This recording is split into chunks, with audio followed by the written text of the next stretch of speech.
Okay, let's talk about stature, which is our fourth element of the biological profile.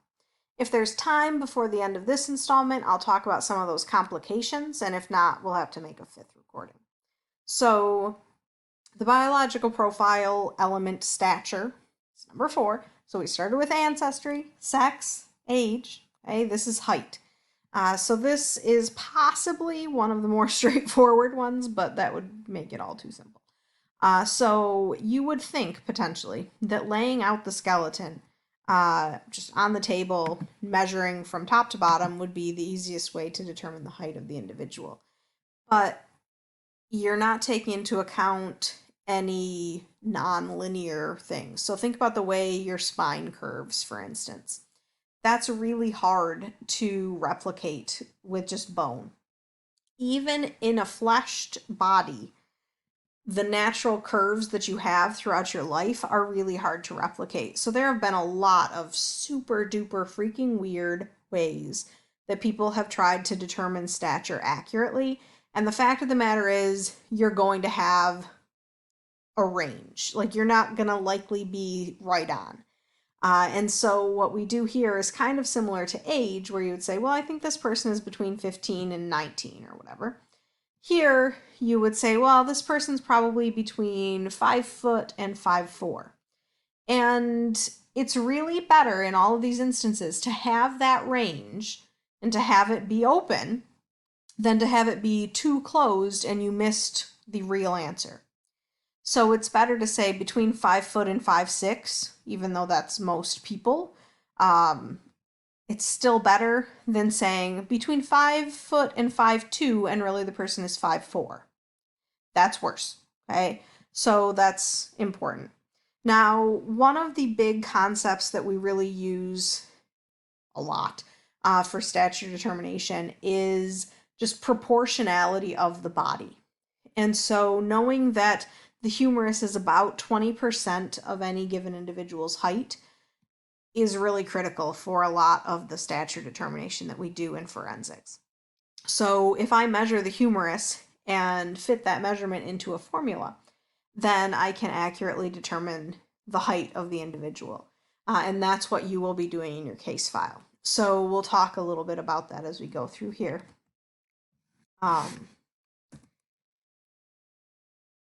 It's important in forensics to always make sure that you're adhering to a standardized protocol. And this is in large part having to do with taking anything to court. You need to be able to justify it. And so whatever protocol the lab that you would be working in would follow would be the one that you want to follow if at all possible. And if not, then hopefully you have sort of a flow chart of what you do next. Because again, there's some variability here with the protocol that you use and your result, and so you just want to make sure that you can justify all of your decisions. So there are a lot of issues here. You vary in height throughout the day. When you wake up in the morning, if you sleep laying down, which most of us do, you are at your tallest when you get out of bed because all of your cartilage has stretched over the night, or at least it's become uncompressed from gravity during the day. And by the time you go to bed at night, especially if you're on your feet all day, you are at your shortest because all of your cartilage in between all of your joints is squished. Just gravity and life.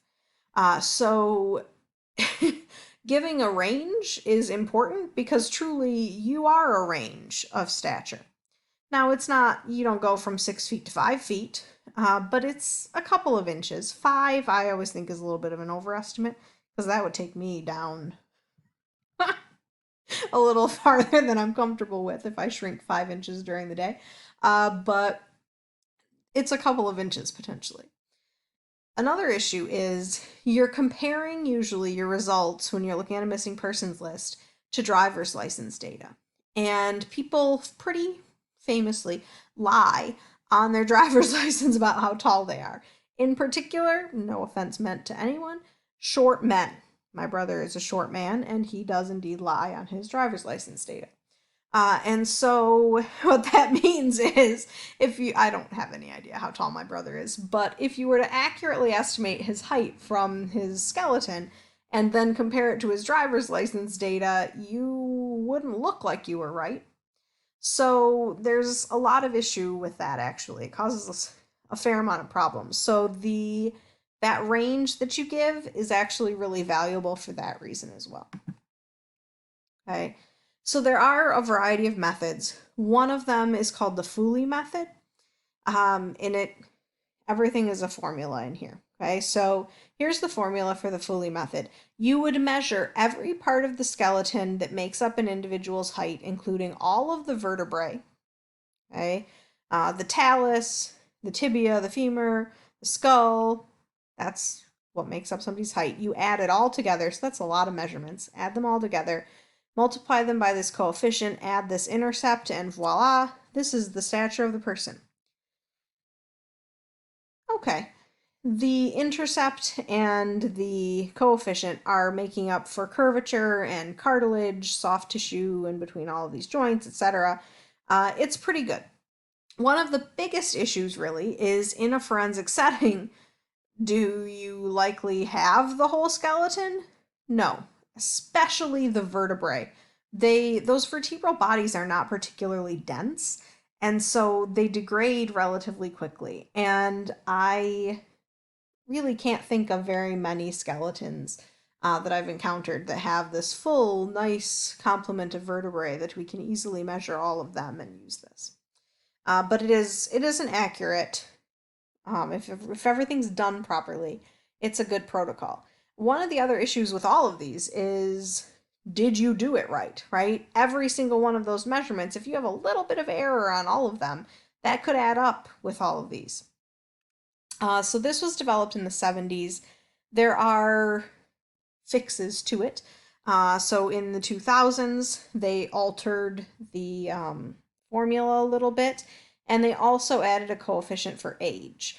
So as an individual ages, you shrink, much like you just do during the day, except it's a little more permanent. And so it's subtracting a little bit of height for age, essentially. But this is the method that we are going to use. It's Trotter and Glesher, or the long bone method.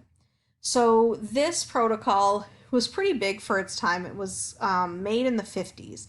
And the data that they collected in order to develop this protocol was different from what I just talked about in the age installment, where I said all of this data is only white males. Trotter and Glesher realized that made no sense. So they actually collected data from a variety of ancestral groups and made sure that they had a really diverse data set. So that's really valuable. So in your case file, you actually need to make sure you're using the right formula because there are different formulas for different ancestral groups. So the concept here is you can take really any of the long bones, and we know just generally the proportion relative to the whole body height that this long bone should be, right, if this individual is proportional. And so you take this measurement, you pop it into a formula that again has an intercept and a coefficient. You do the math and it pops out the height of the individual. You do want to give yourself a range of a couple inches on either side, but this is accurate. I used this when we were looking at the Erie County Poorhouse. I did all the stature measurements and used this, and we considered it solid.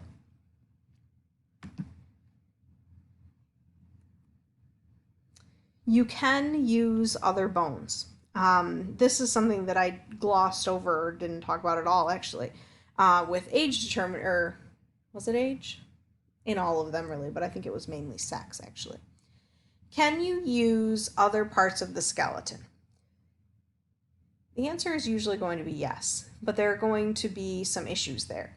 Here, the issue is the same as with sex. If you have a really cohesive population, say you have this population of people, they live on the top of a mountain, and they've been basically breeding amongst themselves for generations upon generations, they're going to be as uniform as you can get, okay?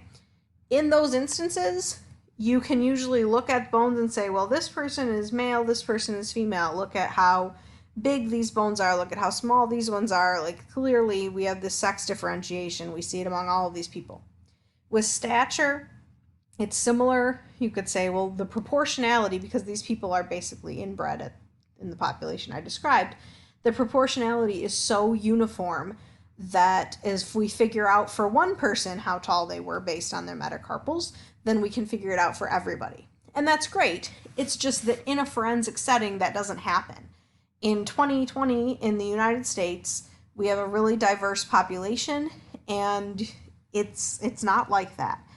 So this is another area where a lot of people do a lot of research, and what it keeps coming back to is really, it's just not good in forensics. You can use it in historic archaeology, where you do potentially have really isolated populations, but that's not what we are. So don't use it here. Don't try to bring it into court. So that's the idea. So now I want to hit on some of those complicating factors for all of them. This is talking about ancestry, but the reason I saved these for the end is because they all really overlap. So anytime you're looking at, should I use discrete traits or metrics, ancestry and sex in particular, the advantage to using metrics is that you have your stats right in front of you. So you can really definitively say, here's the reliability of what I just did. Whereas if you're looking at discrete traits or non-metric traits, it's a little bit, like I said before, a little bit more of an art. And so it's just not considered as reliable.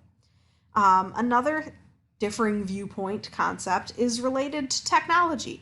Do you want to use a new protocol? Do you want to digitize? Do you want to use macromorphoscopics or macromorphometrics? Or do you want to go old school? The advantage to old school is you've got cases upon cases upon cases that have been, clinched with this information. And so when you bring it into court, it's considered reliable. And when you've got something new, you've potentially got to argue that point, and that makes it a little bit more difficult. And so that's something that you just got to contend with, essentially. Another potential issue is just individual variation. We make all of this sound like, here you go, you've got this regimented everything. But this is me and my family. Okay, this is my brother. We have the same parents. We're 2 years apart, so we're about as close, in terms of environment and genetics and everything, as you can possibly be. And do we look alike? Yeah, we do. Are we exactly the same? No. And so there's variation based on sex. There's variation based on age. There's just variation, period.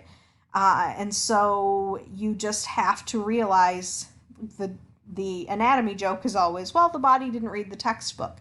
And so, yeah, you're dealing with that. Another issue is that all of these elements of the biological profile overlap with one another. So the older the individual is, well, they're probably experiencing some facial changes, like resorption of bone.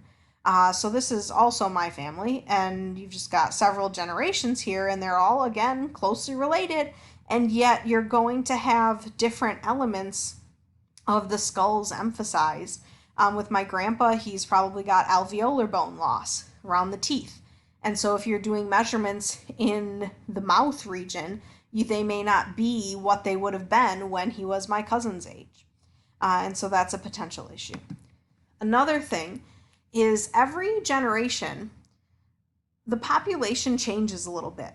This is called secular change. And secular change essentially just, it's not directional, but it's effectively evolution. It's genetic drift. It's just change.